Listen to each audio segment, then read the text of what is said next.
آپ یہ لکھتے ہیں کہ سوشل میڈیا پر آج کل دوبارہ سے فرقہ وارانہ منافرت پھیلانے کے لیے مناظرہ بازی کا کلچر پروان چڑھایا جا رہا ہے۔ اس بارے میں اسلامی تعلیمات کیا رہنمائی کرتی ہیں؟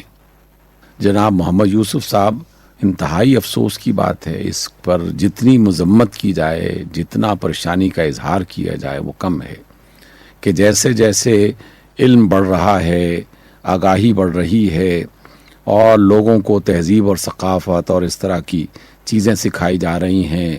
ہزاروں جامعات، مدارس، تعلیمی ادارے وجود میں آ چکے ہیں، اس کے باوجود بھی مناظرہ بازی کا یہ کلچر پروان چڑھایا جا رہا ہے، جس میں کسی مسئلے کا نہ حل تلاش کیا جاتا ہے، نہ کسی کو قائل کرنے کی ایک عالمانہ اور مخلصانہ کوشش کی جاتی ہے، بلکہ محض فریق مخالف کو زیر کرنے کے لیے اور اس میں انتہائی واہیات اور لچر قسم کی گفتگو کرتے ہوئے اور پھر اس میں ایسے ایسے دلائل اختیار کرنے کی کوشش کی جاتی ہے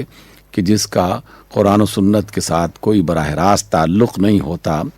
مختلف آیات کو، احادیث کو یا عام قسم کی باتوں کو اپنا معنی اسے پہنا کر اور اپنی مرضی کے مفاہیم اس کے اندر سے پیدا کر کے ایک دوسرے کے ساتھ لڑائی کی جاتی ہے، اور اس لڑائی کے نتیجے میں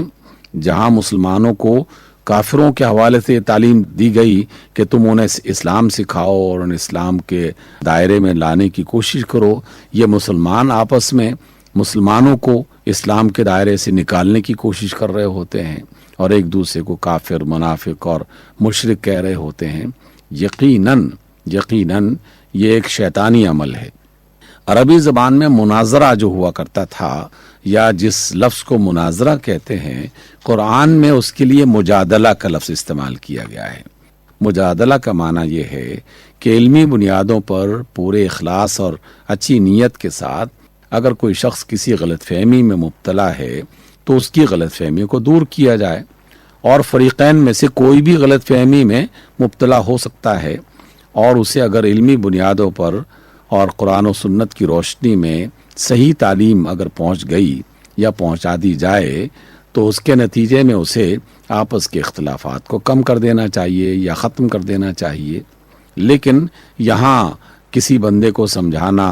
اور کسی کو راہ راست پر لانا یہ نیتوں میں ہی شامل نہیں ہے، اور وہ ان کے رویوں سے پتہ چل رہا ہوتا ہے کہ جب آتے ساتھ ہی آپ کے ذہن میں یہ خیال موجود ہو کہ فلاں کافر ہے، فلاں مشرک ہے، فلاں منافق ہے، فلاں جو ہے وہ گمراہی پر چل رہا ہے، اور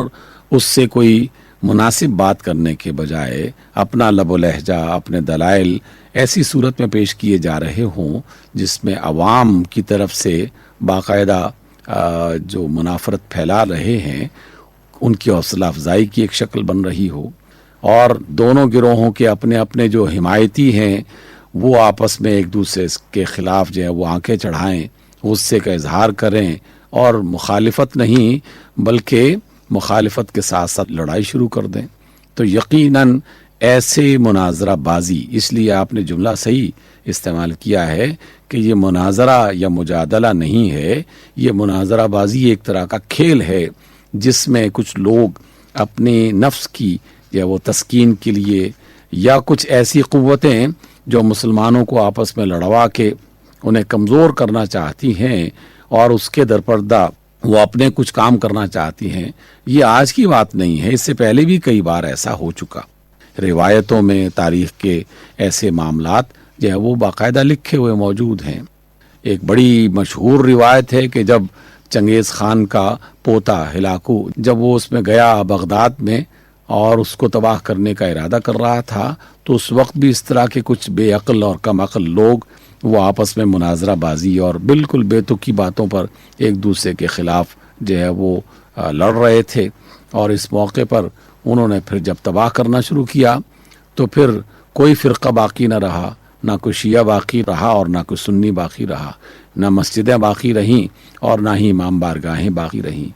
اور لاکھوں کی تعداد میں انسانوں کو شہید کر دیا گیا، مکتبات اور لائبریریاں جلا دی گئیں، مسجدوں کو برباد کر دیا گیا۔ یہ اس موقع پر بھی ہوا، اور اس کے علاوہ بر صغیر میں بھی ایسا ہوتا رہا.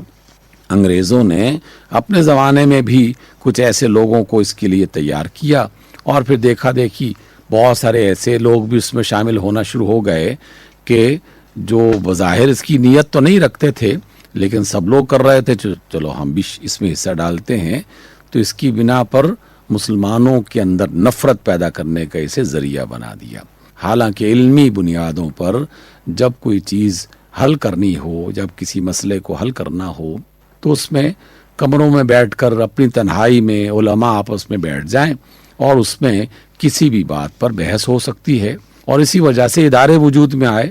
اور ادارے جو ہیں وہ علمی بنیادوں پر اس طرح کے معاملات کو دیکھتے ہیں اور کسی بہتر حل کی طرف پہنچ جاتے ہیں. جیسے پاکستان میں اسلامی نظریاتی کونسل ایک ادارہ ہے، اور دنیا کے بیشتر اسلامی ملکوں میں ایسے چھوٹے بڑے ادارے موجود ہیں جو جہاں بھی کوئی اختلافی مسئلہ ہوتا ہے تو اسے عام قسم کے لوگوں کے حوالے کرنے کے بجائے علماء، جو جید علماء ہوتے ہیں، وہ بیٹھ کر ان کا حل تلاش کرتے ہیں، اور پھر لوگوں کے لیے ایک سہولت ہو جاتی ہے. تو اس لیے یوسف صاحب